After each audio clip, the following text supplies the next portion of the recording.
নমস্কার, কেমন আছেন আপনারা সবাই? আমার একটা নতুন ভিডিওতে আপনাদের সবাইকে স্বাগত। বেশ কয়েকদিন হয়ে যাচ্ছে খুব সকাল সকাল ঘুম থেকে ওঠার চেষ্টা করছি।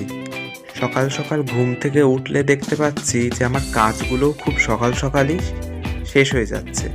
আর যত বেলা করে উঠছি তত যেন সময়ের সঙ্গে দৌড়ে পারা যাচ্ছে না।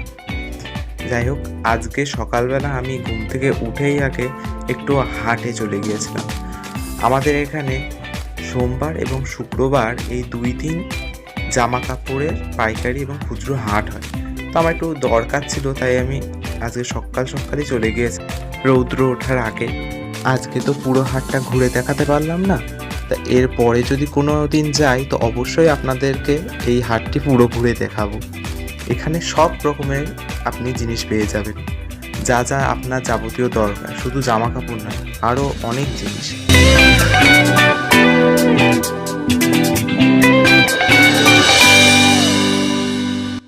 বাড়ি ফিরেই আমার ব্রেকফাস্ট আজকে ছিল রুটি, কালকে তৈরি করে রাখা ঘুগনি আর টক দই। ঘুগনিটা আমি কালকে রাত্রেই তৈরি করে রেখেছিলাম। আর এই যে বাটির মধ্যে যে কালো কালো দানাগুলো দেখতে পেলেন, এগুলো হচ্ছে লাল শাকের দানা।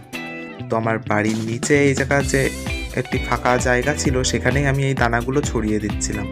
এক সাইডে কিছু লঙ্কা গাছ লাগানো আছে, আর এই দানাগুলো এই পাশে দিয়ে দিলাম। এই গরমে এই মাটিতে জল দেওয়াটা যে কি একটা অসুবিধার ব্যাপার, আপনাদের আর কি বলবো। মানে মাটি ভিজিয়ে রাখাটাই একটা বড় চ্যালেঞ্জিং হয়ে উঠেছে।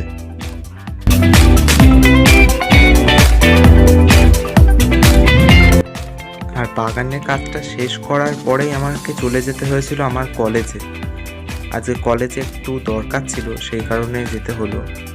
কলেজে অবশ্য ফার্স্ট সেমিস্টারদের পরীক্ষা চলছে।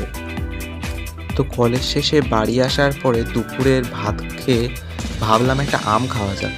আমগুলো জানেন তো খুব পাকা, আর এগুলো কিন্তু আমি কিনিনি, এগুলো হচ্ছে আমার একজন পিসি আমাকে দিয়েছে।